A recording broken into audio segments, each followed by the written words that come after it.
A very good morning, students. How are you? Hope you are doing well and welcome to the online classes. And we are continuing with the chapter as you can see on the board that the my childhood, and we have already completed around three paragraphs, and now we are going to continue with the chapter. Now, before we go to the chapter, I want to clarify some of the confusions for the new students.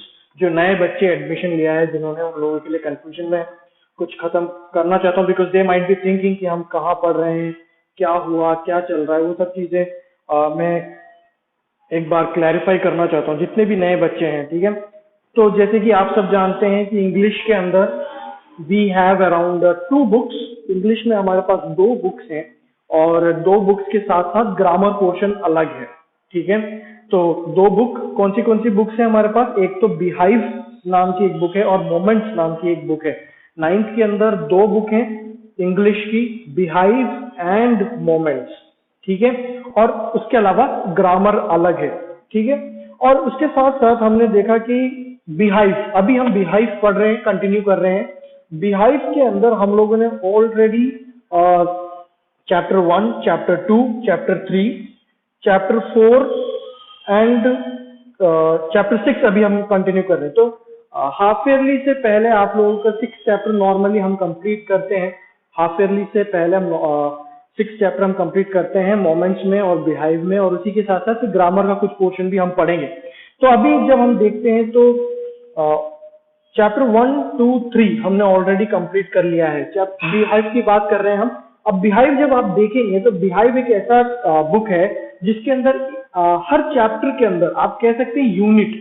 ठीक है, हर unit के अंदर 2 से 3 chapters हैं. जैसे कि एक तो होगा स्टोरी पोर्शन और दूसरा होगा पोएम का पोर्शन. ठीक है, तो वैसे ही जैसे आप देखिए इंडेक्स, अगर आपके पास एक इंडेक्स निकाल सकते हैं, बिहाइव की बात कर रहे हैं हम, तो चैप्टर 1 के अंदर आप देखेंगे एक तो है आपका story the fun they had, और फिर उसके बाद एक poem the road not taken. तो आप देख सकते हो राइट कि हर चैप्टर के अंदर एक स्टोरी, एक पोएम है.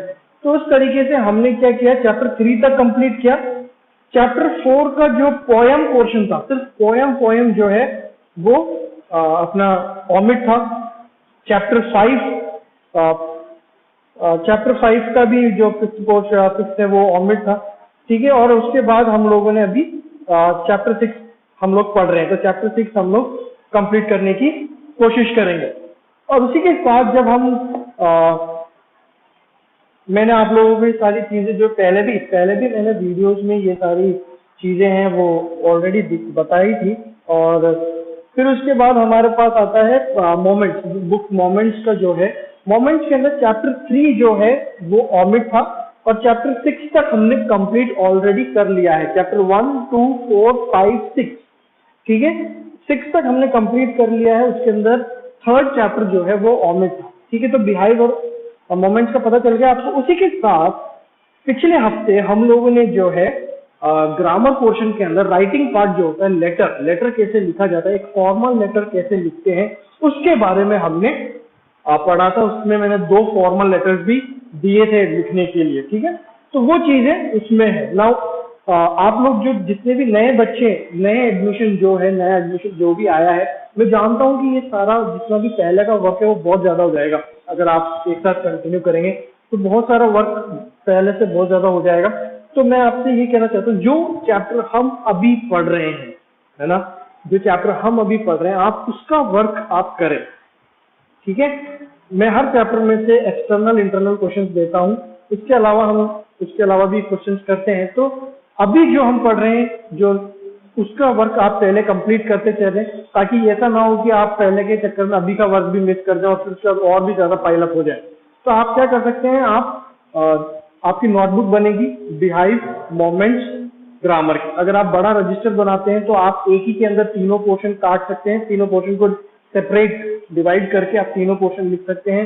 अदरवाइज आप तीनों की अलग अलग कॉपी बनाना चाहते हैं तो तीनों की अलग अलग कॉपी बन सकती है, जैसे भी आपको लगता है, but in a proper manner आपको सेपरेट करना है. ठीक है, और उसके साथ साथ जो अभी हम पढ़ रहे हैं ना चैप्टर, उन चैप्टर से कुछ आंसर्स आप करें, लेटर वगैरह आप लिखने चाहें तो, ताकि ऐसा ना हो कि आप इसको छोड़ दो और पहले का काम करने लग जाओ और सब कुछ एक साथ पाइल अप हो जाए. ठीक है, अभी का काम आप करें और धीरे धीरे जैसे जैसे आपको टाइम मिलता है धीरे धीरे करके आप पुराना वर्क धीरे धीरे कंप्लीट कर सकते हैं, बट नया जो अभी का जो वर्क है वो आप अभी कंप्लीट करें, ठीक है। तो ये हो गया हमारा जो पोर्शन है वो कैसे हैं वगैरह सब मैंने आपको बता ही दिया है। हम लोग अभी चैप्टर 6 जो है माई चाइल्डहुड, ठीक है, वो पढ़ रहे हैं और उसमें से हमने ऑलरेडी 3 पैराग्राफ जो है हमने ऑलरेडी पढ़ लिया है and we will be continuing with the next few paragraphs today and we will try to finish it up with few paragraphs। आज हम कुछ पैराग्राफ्स को कंप्लीट करने की कोशिश करेंगे। तो हमने अभी तक माय चाइल्डहुड में हम लोग सब जानते हैं it is all about APJ Abdul Kalam. आप सबने बुक खोल ली है मैं मानता हूँ। ये सब कुछ किसके बारे में, एपीजे अब्दुल कलाम जी के बारे में लिखा हुआ है, माय चाइल्डहुड उन्हीं के द्वारा लिखा है। उन्होंने इसके अंदर बताया है कि उनका चाइल्डहुड कैसा बीता है, राइट। वो बताते हैं कि उन्होंने क्या किया, काम के लिए क्या किया, सबसे पहले उनको काम कैसे मिला और कौन कौन था उसकी फैमिली में, उनकी फैमिली में कौन कौन था और क्या था, सब कुछ उन्होंने जो फर्स्ट 2-3 पैराग्राफ में बता दिया है। फिर उसके बाद पैराग्राफ नंबर 4 हम पढ़ेंगे। Every child is born with some inherited characteristics into a specific socio-economic and emotional environment and trained in certain ways by figures of authority. I inherited honesty and self-discipline from my father. From my mother, I inherited faith in goodness and deep kindness, and so did my 3 brothers and sisters. वो क्या बोलते हैं कि सब बच्चे जो हैं कुछ ना कुछ कैरेक्टरिस्टिक्स यानी कुछ ना कुछ टैलेंट हो सकता है, बिहेवियर होता है। जब वो पैदा होते हैं उनमें कुछ ना कुछ टैलेंट या बिहेवियर होता है, कैरेक्टरिस्टिक्स उनमें से होते ही है कुछ जब बच्चे पैदा होते हैं। और फिर उसके बाद धीरे धीरे करके जब वो किसी फैमिली में बड़े होते हैं, उनके पेरेंट्स हुए, उनके बड़े हुए, उनके एल्डर्स, उनके दोस्त, उन सबसे मिलके वो कहाँ जाते हैं, स्कूल में कौन से पढ़ते हैं, उनके दोस्त कैसे हैं, तो इन सारों से मिलके फिर धीरे धीरे करके उनका कैरेक्टर बिल्डअप होता है ना। बिहेवियर, कैसे वो दूसरों से बर्ताव करते हैं, कैसे वो बातें करते हैं, ये सारी चीजें क्या होती है धीरे धीरे जिस एनवायरनमेंट में वो रहते हैं उस एनवायरनमेंट से उनको मिलता है। तो यहाँ पे एपीजे अब्दुल कलाम जी कहते हैं कि उनको आई inherited honesty and self discipline. Self discipline और ऑनेस्टी मुझे कहाँ से मिली, वो कहते हैं फ्रॉम माय फादर, मेरे पापा से मुझे ऑनेस्टी एंड सेल्फ डिसिप्लिन मिला। From my mother I inherited faith in goodness and deep kindness. और मेरी मम्मी से मुझे क्या मिला, एक तो फेथ मतलब विश्वास, दूसरों पे जो अच्छे काम करते हैं उन चीजों पे आप आशा रखते हैं, फेथ है ना, उन वो चीज मिली, एक आशा मिली, एंड डीप काइंडनेस और दूसरों के लिए काइंडनेस आप सब जानते हैं, दूसरों के प्रति एक अच्छा भावना रखना, दूसरों की हेल्प करने की भावना, जैसे एक काइंडनेस, दया आना दूसरों के प्रति, वो चीज उनको कहाँ से मिली, उनकी मम्मी से मिली, ठीक है। फिर उसके बाद क्या कहते हैं वो, और उसी के साथ साथ उनके जो भाई बहन थे उनको भी वैसी चीजें वहां पे मिलती है। I had 3 close friends in my childhood, Ramanand Shastri, Aravindan and Shiv Prakashan. 3 उनके पक्के दोस्त थे, 3 दोस्त थे उनके, जब वो चाइल्डहुड में थे, बचपन में उनके 3 पक्के दोस्त हुआ करते थे। क्या क्या था, एक तो रामानंद शास्त्री, अरविंदन एंड शिव प्रकाशन। All these boys were from orthodox Hindu Brahmin families, और वो तीनों ही जो थे वो ब्राह्मण फैमिली से बिलोंग करते थे। As children, none of us ever felt any difference amongst ourselves because of our religious differences and upbringing। और जब हम छोटे थे तो हमने कभी भी जो है भेदभाव यानी जाति के नाम पे कभी कोई भेदभाव नहीं हुआ, ठीक है। In fact Ramanand Shastri was the son of Pakshi Lakshman Shastri, the high priest of Rameswaram temple. यहाँ तक कि रामानंद शास्त्री जो थे वो किनके बेटे थे, लक्ष्मण शास्त्री, है ना, पक्षी लक्ष्मण शास्त्री जो पुजारी हुआ करते थे वहां रामेश्वरम टेम्पल के बड़े पुजारी हुआ करते थे, उनके बेटे थे, ठीक है, the high priest of Rameswaram temple. Later he took over the priesthood of the Rameswaram temple and from his father. और वैसा ही हुआ जैसे जो रामानंद शास्त्री उन्होंने आगे जाके वहीं के रामेश्वरम टेम्पल के पुजारी बन गए, उनके पापा से उनको वो मिला, ठीक है, वो वहीं पर टेम्पल में पुजारी बन गए।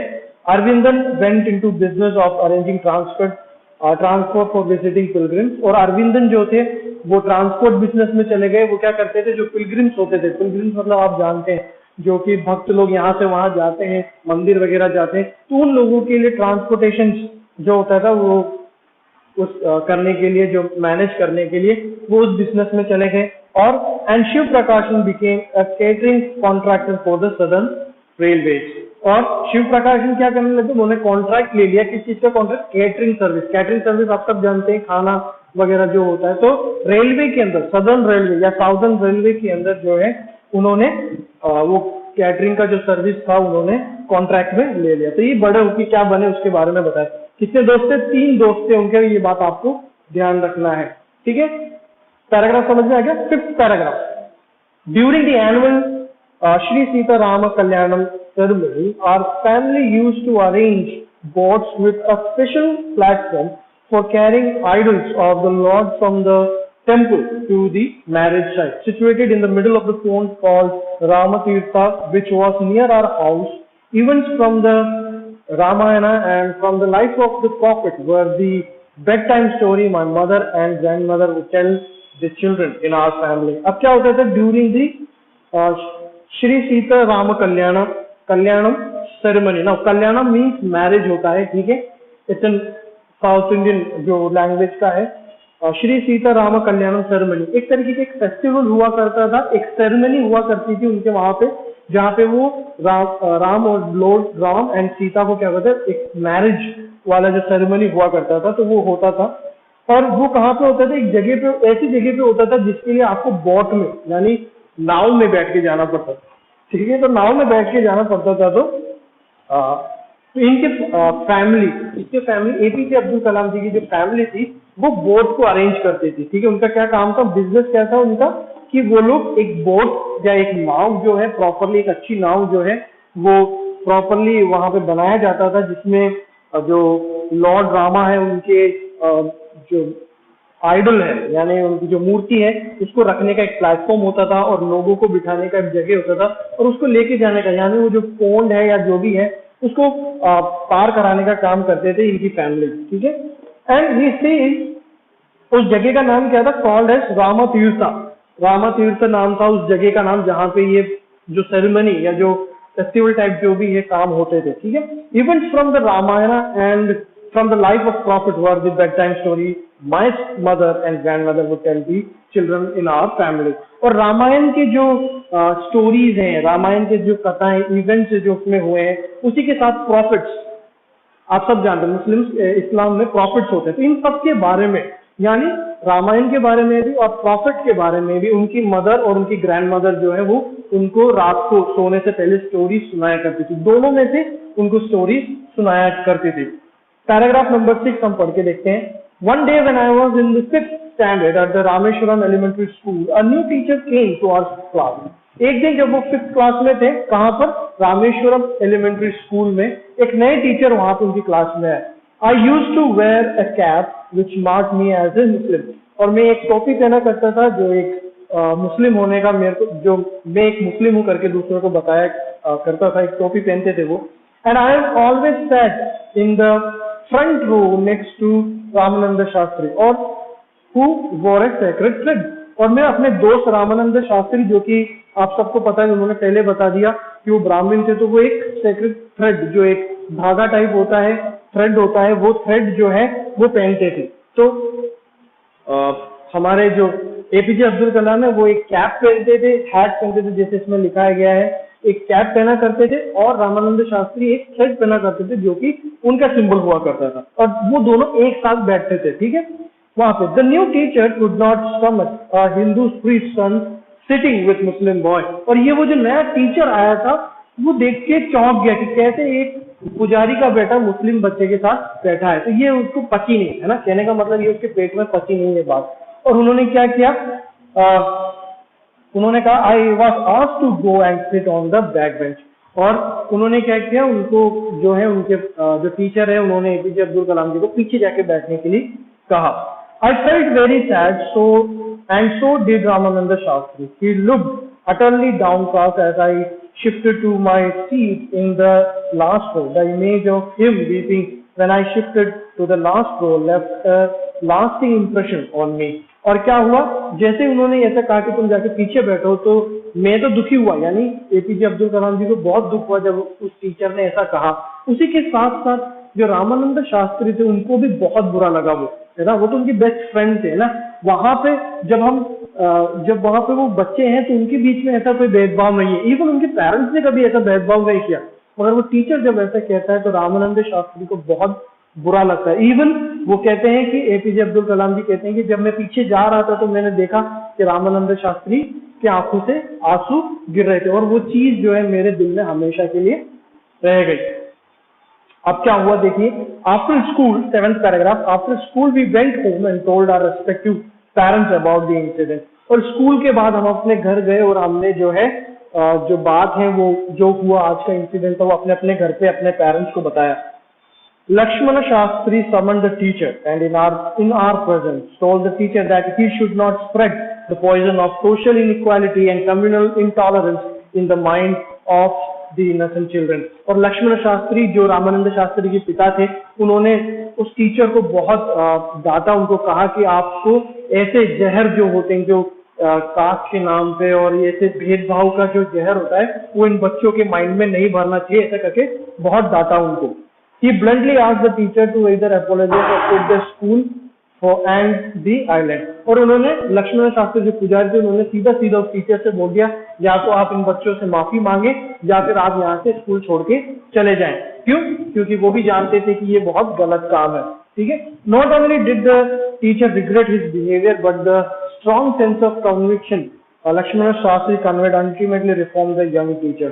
सिर्फ बदलाव ही नहीं आया, मतलब उन्होंने सिर्फ माफी ही नहीं मांगी, इसके साथ साथ उनके जीवन में बहुत बड़ा एक बदलाव भी, उस टीचर के जीवन में बहुत बड़ा बदलाव भी आया। यानी माफी तो मांगी कि उनसे गलती हुई है करके उन्होंने माफी तो मांगा, उसी के साथ साथ उनकी लाइफ में बहुत बड़ा एक बदलाव भी उनकी लाइफ में आया, उस टीचर की लाइफ में आया, ठीक है। तो हम आज यहाँ तक रखेंगे। यहाँ पे हमने देखा कि कि उन्होंने बताया स्कूल लाइफ के बारे में, एपीजे अब्दुल कलाम ने बताया, एक इंसिडेंट के बारे में बताया जो कि एक टीचर के साथ हुआ, ये बताया कि उनकी फैमिली बिजनेस क्या था, वो फैमिली क्या करती थी वो भी बताया, उनके दोस्तों के नाम बताया, उन दोस्त अभी वो दोस्त क्या कर रहे हैं वो भी बताया हमें, ठीक है, और कैसे उस टीचर के वजह से इतना प्रॉब्लम हुआ वो भी बताया, कैसे वो सही हुआ वो भी हमें इस पैराग्राफ के अंदर बताया गया है। तो स्टूडेंट्स, हम लोग आज जो है ये वाला पैराग्राफ यहाँ तक ही रखेंगे आज reading, and we will continue tomorrow and we will try to finish it tomorrow itself, and also we will go through the question answers, ठीक है। उसके साथ साथ मैं आपसे कहना चाहता हूँ कि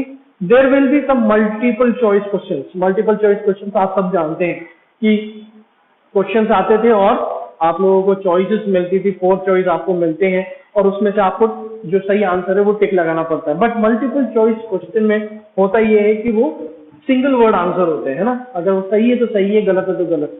जब आप बड़े आंसर लिखते हैं तो आप बहुत कुछ लिख देते हैं ताकि टीचर नंबर दे देता है, बट मल्टीपल चॉइस में आपको पता होना चाहिए कि यही आंसर है। तो ये इंटरनल क्वेश्चंस, कुछ क्वेश्चंस ऐसे होंगे जो मल्टीपल चॉइस क्वेश्चन होंगे और आपको डरने की जरूरत नहीं है। I will be giving you the multiple choice questions, ठीक है। कुछ मल्टीपल, एक बार हम लोग चैप्टर कंप्लीट कर ले, हम लोग धीरे धीरे करके हर चैप्टर के कुछ कुछ मल्टीपल चॉइस क्वेश्चंस जो हैं मैं आपको देना स्टार्ट करूंगा, for a kind of revision भी हो जाएगा, उसी के साथ साथ आपकी प्रैक्टिस भी हो जाएगी कि कैसे मल्टीपल चॉइस क्वेश्चन आएंगे। But it will be after we will finish the chapter. एक बार हम चैप्टर्स कंप्लीट कर दे और थोड़ा बहुत ग्रामर का पोर्शन हम कंप्लीट कर दे, उसके बाद हम लोग दोबारा से रिवीजन करेंगे। उसके अंदर आपको थोड़े और इंटरनल क्वेश्चन और उसके साथ साथ थोड़े मल्टीपल चॉइस क्वेश्चन, ये सब हम लोग देखेंगे, ठीक है। तो अभी के लिए, आज के लिए वीडियो हम इतना ही रखते हैं। तो स्टे सेफ और वीडियो देखते रहें, काम करते रहें। आपका पुराना काम, जैसे मैंने कहा, नए बच्चों के लिए जो काम अभी मिल रहा है आपको वो आप कंटिन्यू रखें, और जो काम पुराना है उसको आप धीरे धीरे करते रहें, है ना। ऐसा नहीं कि आप पहले का काम करने लग जाओ और अभी का छोड़ दें, ठीक है। तो वैसे भी आप देखें और पढ़ाई करें, ठीक है। तो study well and do your work, send it on a proper time, proper days, okay, ठीक है। Till then, bye bye and thank you.